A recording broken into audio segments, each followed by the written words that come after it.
Thank you very much, Chair of this morning's proceedings.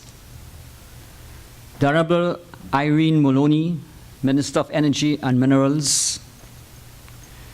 Honorable Ernest Kieser, Minister of State for Bunyoro Affairs. Mr. Malinga, Assistant Commissioner, Petroleum Exploration and Production. Ms. Rachel Mugabe, a chemist. Incidentally, I'm also a chemist. Right? Mr. Ambassador for Uganda, Mr. Patrick Edwards. Our Deputy Chairman, who is here substituting for our Chairman, who is unavoidably absent. He's out of the country, as you heard. Mr. Kwasi Mutema, who is Deputy Chairman of the Board of Governors of the University of Trinidad and Tobago.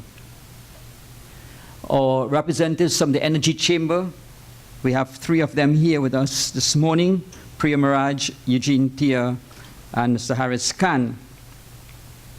Other members of the UTT academic and senior administrative staff, members of the UTT's Marketing and Communications Unit, other specially invited guests, ladies and gentlemen.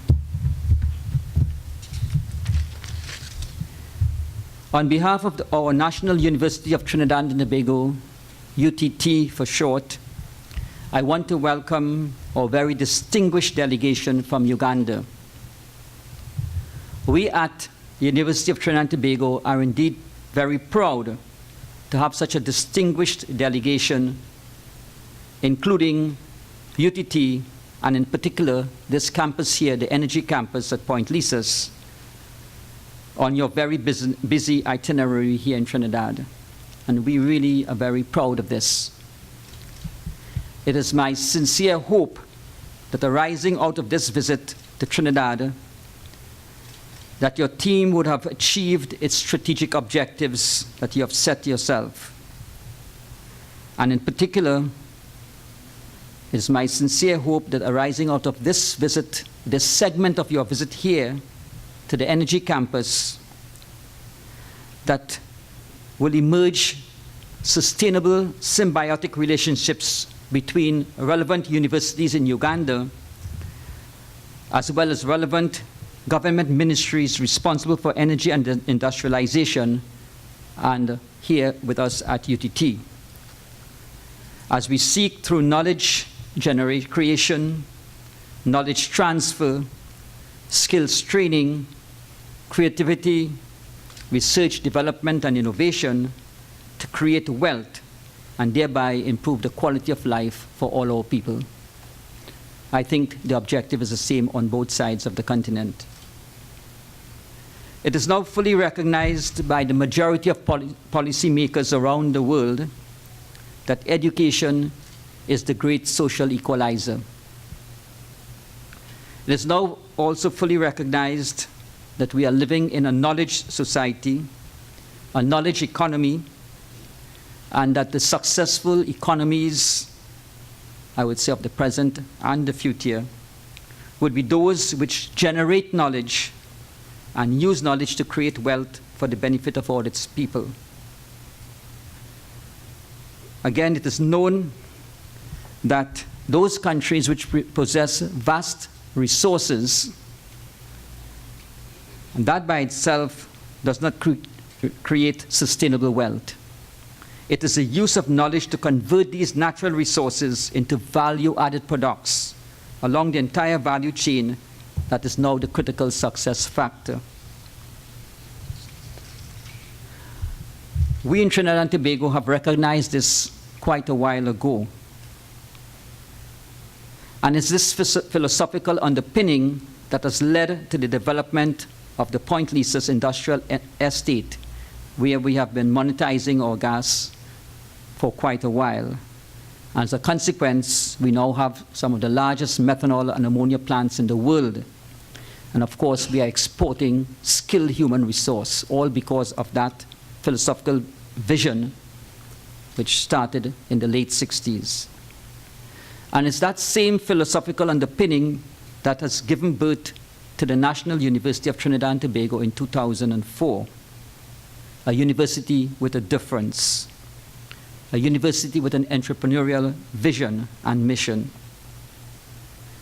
And it was at that time in 2004, it was recognized by the majority that the majority of our graduates emerging from our educational institutions were dysfunctional in the sense that they lacked the appropriate skills, both the hard and the soft skills required to function in a rapidly changing, technologically driven society.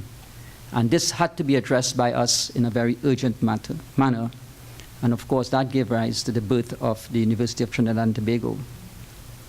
And if you examine carefully, and I'm sure you'd see this later on, the programs offered by UTT, one would see that skills training coupled with academic components are central to the learning process. And these skill trainings are done in very close association with industry. And it's not surprising that this campus here, the Energy Campus, is situated in close proximity to the Point Lisa's industrial estate, which you'd have a chance to see. And of course, to our major oil refinery.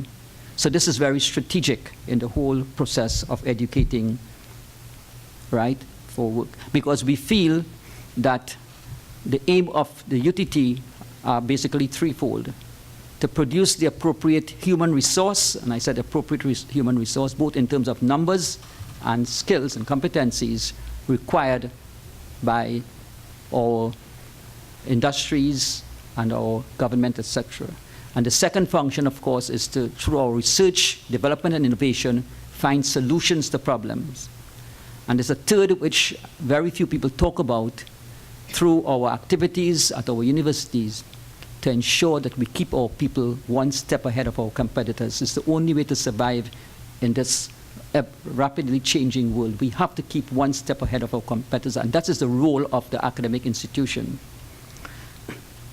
And as such, you know, you would see it would be of interest to you, the delegation here, that the Energy Institute of Trinidad and Tobago, which is a collaboration between the UTT and the National Energy Skills Center, NESC, was launched in 2012, just 2 years ago, right here. And the rebranded UTT Point Lisa's campus is now referred to as the Energy Campus. And this one-stop shop for energy training and tuition within Trinidad and Tobago is aligned to the needs of industry, as students are encouraged to focus on solutions that have practical and entrepreneurial potential in a national context. And this Energy Institute fulfills two major needs of our society. One is to ensure that the resources are utilized to the maximum capacity so that natural resources in energy and associated competencies can be leveraged in order to garner support for the country's diversification efforts. And secondly, this institute strives to reduce the dependency on foreign expertise and strengthen the nation's workforce at all levels. The Energy Institute integrates all technical and engineering education areas which fall within the ambit of the energy chain, from upstream exploration along the entire value chain to downstream processing. Honorable Minister, it'll be interesting to note of what we now refer to as the African connection, the UTT African connection. And I just want to highlight two things here. In 2007, the Atlantic Methanol Production Company of Equatorial New Guinea, West Africa, sent several of its senior operators to UTT to undergo a one-year customized training program in process operations after UTT successfully bid for a customized training project in Africa. And this was, I'm very proud to say, was a result of an internationally competitive bidding process, and UTT won out as the institution of choice for training our colleagues in Equatorial New Guinea. Also of note is that we at UTT also supported the hosting of an African Energy Ministers meeting here in Trinidad in 2008. And this was preceded by a UTT team visiting several African countries, including Uganda, to hold discussions on support for training and education initiatives that could be jointly pursued. We at UTT want to further strengthen this relationship with Uganda in a very sustainable and symbiotic way to the mutual benefit of the peoples of both countries. I note with interest, Minister, that in 2007, your government approved a comprehensive national development planning framework referred to as CNDF-PF, which provides for the development of a 30-year vision to be implemented through 3 10-year plans, 6 5-year national development plans, sector investment plans, local government development plans, annual work plans, and budgets. And that, of course, is now referred to as your Vision 2040. And the vision is it transforms Ugandan society from a peasant to a modern and prosperous country within 30 years. And we commend your country for that vision. We also have our Vision 2020. But I want to point out from that Vision 2040 two aspects of it. I recognize 2 good poles which stand out in your country's vision, and that is the monetizing of oil and gas exploration based on very recent finds in the last 5 to 10 years. Incidentally, Trinidad and Tobago has a very long history in oil and gas. I was told that, in fact, the first oil well in the Western Hemisphere was drilled in Trinidad and Tobago.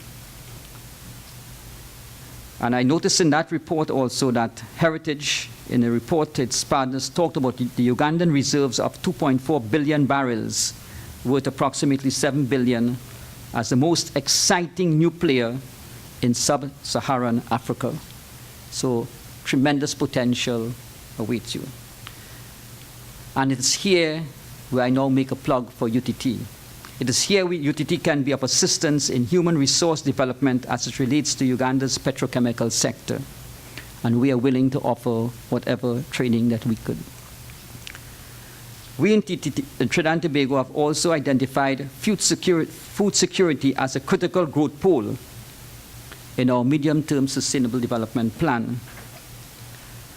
And at UTT, our agriculture and forestry campus can benefit from the skills transfer in this area. So it's a two-way symbiotic relationship.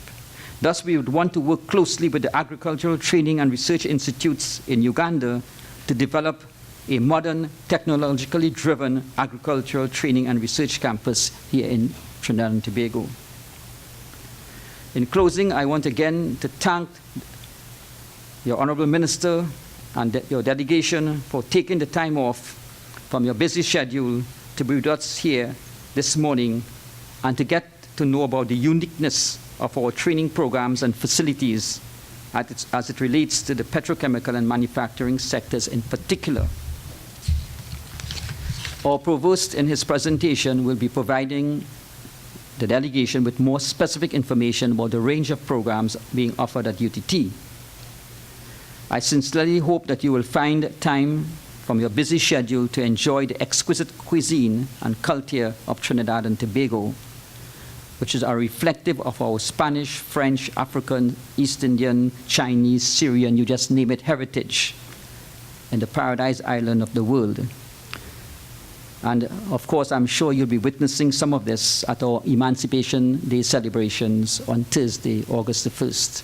Again, I want to thank you very much for taking the time off to come here to be with us, and we look forward to developing mutual relationships to the benefit of both countries. Thank you very much.